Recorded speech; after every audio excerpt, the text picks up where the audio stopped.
Құрметті тыңдармандар, бүгін Мұса пайғамбардың қиссасына байланысты суға батқан Пирғауын мен кейіннен қандай жағдайлар орын алғандығы жайлы қызықты мәліметтер айтылады. Сондықтан видеоны соңына дейін қарап, каналға тіркелуді ұмытпаңыздар. Мұса пайғамбар Пирғауыннан қашып келе жатқанда, Алланың құдіретімен су екіге жарылған еді. Яғни, алдында су, артында зорлықшыл билеушінің әскері тұрған Мұса пайғамбар тығырықтан шығаруын тілеп Алладан жәрдем сұрайды. Сонда алдындағы су екіге жарылып, пайғамбар мен оның қауымы өтіп кетеді де, су қайтадан жабылады. Ал оларды қуып келе жатқан Пирғауын мен әскері түгел суға кетеді. Бұл оқиға қасиетті Құранның Жүніс сүресіндегі 90-92 аяттарда былай баяндалады. Исраил ұрпақтарын теңізден өткіздік. Сонда Пирғауын және оның әскері жауыздықпен, дұшпандықпен оларды қуды. Ақыры ол суға батар сәтте Исраил ұрпақтары иман келтірген Тәңірден басқа Тәңір жоқтығына иман келтірдім. Мен де бой ұсынушылардан болдым деді. Енді ғана сендің бе? Арасында сен бұрын қарсы келген бұзақлардан болған едің. Сенен кейінгілерге үлгі болу үшін денеңді жансыз түрде құтқарамыз. Арасында адамдардың көбі аяттарымыздан хабарсыз. Яғни, Алла Пирғауынның әбден өлер сәттегі тәубесін, ажал келгендегі жасаған сәждесін қабыл етпей, оның бақытсыз ақыры кейінгілерге сабақ болу үшін мүрдесін шірітпей сақтап қойған. Кейін Пирғауынның денесін ағылшындар Қызыл теңіздің жағасынан тауып Лондондағы музейге апарған. Алла оның жан қалауын берді. Яғни, оның денесін қияметке дейін шірітпей сақтайды.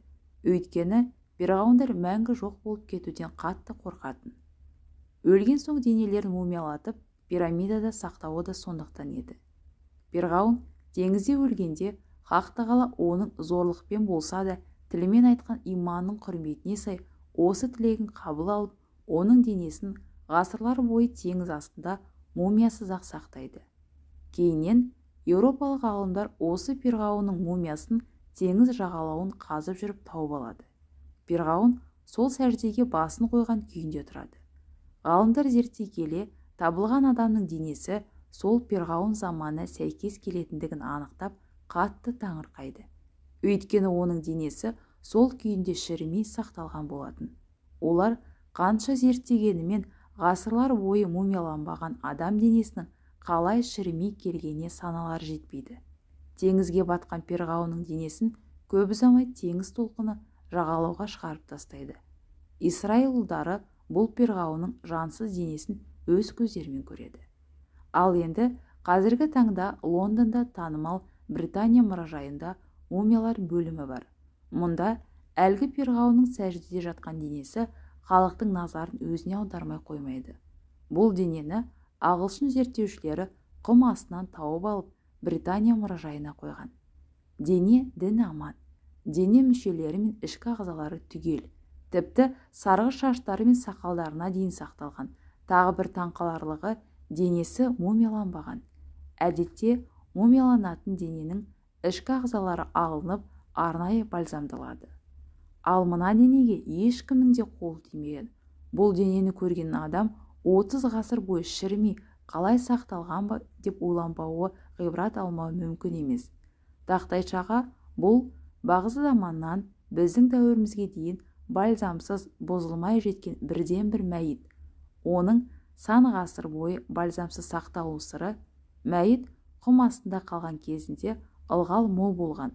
Құмдағы ылғалдың кебуі мәйіттің бойындағы судың да сорғуына жағдай жасаған. Құмның бірте-бірте кебуі нәтижесінде Пирғауын денесі де бабымен сүрлене бастаған. Осы үрдістер нәтижесінде бұл дененің бүлінбей сақталуына жақсы жағдай туған деп жазылған. Алайда бұл жорамал ғана. Бұл жорамалда дұрыс та бар, бұрыс та бар. Анығында бұл тек Құранның мұғжизасы, әрі оның ақиқат кітап екеніне бірден бір дәлел. Осы оқиғаға байланысты мынандай қызықты тарихи жайт орнаған. Араға уақыт салып Пирғауынның денесі жағадан табылғаннан кейін оның мүрдесін зерттеу жұмыстары басталады. Бұл зерттеу жұмыстарын Францияның атақты ғалымы Морис Бюка жүргізген еді. Зерттеу нәтижесінде Морис Бюкаға ең қызықтысы Пирғауынның өлім себептері болды.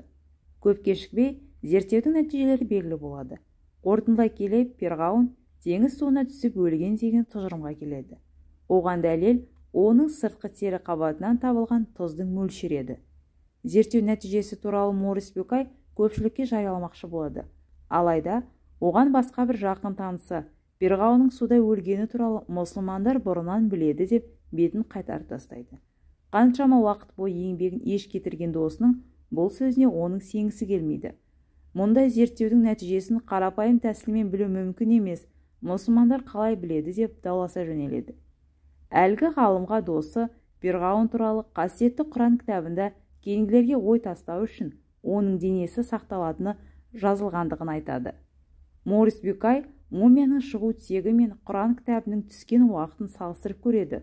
Ол сонан соң Тәурат деген кітапта не жазылғандығына назар салып зерттей бастайды. Онда перғауын Мұсаны қуып келе жатып, суға батып кеткені туралы баяндалады. Енді ғалымды табыттағы бұл расымен перғауын ба, бұл турасында мұсылмандардың кітабында қалай жазылды деген сұрақтар мазалайды. Арада біраз уақыт өтсе де, мұсылмандар перғауын туралы толық біледі деген ойдан шыға алмай, ақырында Құранның түскен жері араб елдеріне сапарға шығады. Бүгін біз кейінгілерге ой салу үшін сенің денеңді құтқарамыз. Бірақ адамдардың көбісі біздің жіберген белгілерге көз жүгіртіп қарамайды деген аяттың бар екеніне көзі жеткен француз ғалымы таң қалып, мен бұл Құранға сендім, ислам дінін қабылдаймын дейді. Осылайша француз ғалым мұсылман болғаннан кейін де өте көп зерттеулермен айналысады. Кейін жаратушы және оның жіберген кітабы туралы әлемге әйгілі Құран, Тәурат, Інжіл және ғылым атты еңбегімен кеңінен танылады. Құрметті оқырмандар, әр күн сайын арнамда жаңа оқиғалар болады. Лайк басып, пікір жазып, міндетті түрде тіркелуді ұмытпаңыздар.